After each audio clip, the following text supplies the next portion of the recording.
ভালো দিনগুলো আসে আর চলে যায়, ভালো দিনগুলো বেশি থাকে না। রমজান মাস আসছে আসছে বলে চলে গেল, ঈদ আসছে আসছে বলে চলে গেল, সামনে কুরবানি হয়তো এটাও আসছে আসছে বলে একদিন চলে যাবে। রমজান মাস তো ফ্রিভাবে কাটালাম একবেলা রান্না করে, কিন্তু এখন তো ব্যস্ততময় দিনগুলোতে অবশ্যই ফিরতে হবে।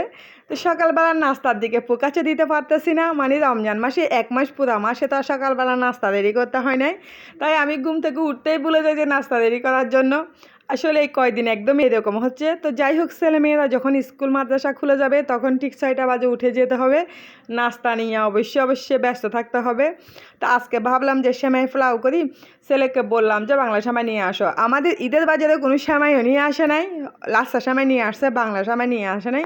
তাই ছেলেকে গুদগুদ করে দোকানে পাঠিয়ে দিলাম, বললাম যে বছরে একবার সেমাই পোলাও খাবো, তাও কি ঈদে খাবো না, তো যাও সেমাই নিয়ে আসো, সেমাই পোলাও করি। তো সেমাই পোলাওটা করে ফেললাম।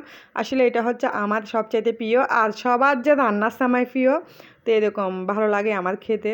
তো যাই হোক, আপনাদের ভাইয়া রাতে এখানে চিংড়ি মাছ নিয়ে দিছিল, বলছে ভেন্ডি নিয়ে দিয়েছিল ভেন্ডিগুলো রান্না করার জন্য। সরি, আমরা ভেন্ডি বলি, অনেকজনই কিন্তু ঢেঁড়স বলে। তো ভেন্ডি দিয়ে চিংড়ি মাছ দিয়ে ঝুল করে রান্না করলে কী যে মজা। আর রমজান মাস যাওয়ার পর থেকে রান্নার দিকে কোনো মনে যাচ্ছে না বলতে গেলে। তো আমি তো রান্না করতে ভুলে যাচ্ছি, চা খেতে ভুলে যাচ্ছি। যে জায়গায় আমি চা খেতাম ডেলি 4 ভাত, এখন আমি প্রথম সকালবেলা চা খেতে আমার ইচ্ছে করতেছে না। মানে এক মাস যেভাবে চলছে ওইভাবে চলতে ইচ্ছে করতেছে, তো এইভাবে তো আর চলা যায় না। তো আপনাদের ভাই চিংড়ি মাছ নিয়ে দিল, ঢেঁড়স নিয়ে দিল, বললো চিংড়ি মাছ দিয়ে ঢেঁড়স দিয়ে রান্না করো, পেট ভরে ভাত খাবো। কারণ রমজান মাসে কোনো তরকারি খাওয়া হয় নাই, সেজন্য ও মানে খেতে চাইছিল। তা আমিও রান্না করতেছিলাম। আমি এই ভেন্ডিগুলো রান্নার মাঝে কিন্তু আমার মেহমান চলে আসছে, আমি আর কোনো ভিডিও করতে পারি নাই, অর্ধেকটা রান্নাটা আপনাদের সাথে শেয়ার করলাম। আর আজকে যে বড় ভিডিওটা বানাইছি এটা হচ্ছে শর্ট ভিডিও নেওয়ার জন্য আমি যে ভিডিওটা করতেছি, এটা দিয়ে আমি একটা লং ভিডিও বানাচ্ছি, কারণ রমজান মাসে লং ভিডিওর দিকে একদম ফোকাস দিতে পারি নাই।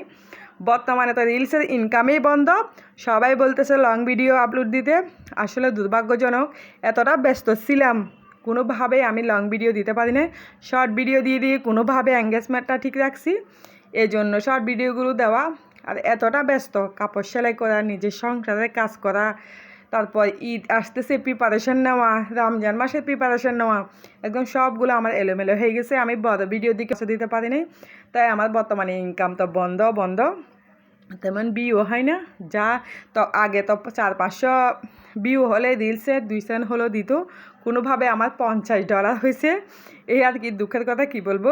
তো ভাবলাম যে আজকে একটা লং ভিডিও বানাই অনেক দিন পর, যেহেতু শর্ট ভিডিওগুলো আছে, এগুলো দিয়ে একটা লং ভিডিও তো অবশ্যই বানাতে পারি। তো আমি এখানে দেখতেছিলেন দুপুরের জন্য খাইসা বেগুন রান্না করছি লইটা শিখি দিয়ে।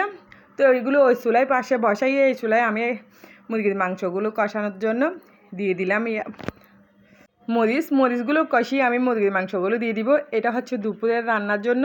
আমি যে মানে রিলসে দেওয়ার জন্য যে শর্ট ভিডিওগুলো করছিলাম এগুলো দিয়ে লং ভিডিও বানাচ্ছি, আবারও বলতেছি। এর জন্য রান্নাগুলো আমার অর্ধেক, কারণ লং ভিডিওতে অবশ্যই মন দিতে হবে। তো এগুলো হচ্ছে আমাদের রমজান মাসের পরে ফার্স্ট খাবার। তাই যে মেহমান আসছিলো বলছিলাম, এই ভেন্ডি দিয়ে আবার চিংড়ি মাছ ভুনা দিয়ে গরুর মাংস মুরগির মাংস ছিল, এগুলো দিয়ে সারাই দিয়েছিলাম। তো আজকের ভিডিওটা এ পর্যন্ত। সবাই ভালো থাকবেন, সুস্থ থাকবেন, আল্লাহ হাফেজ।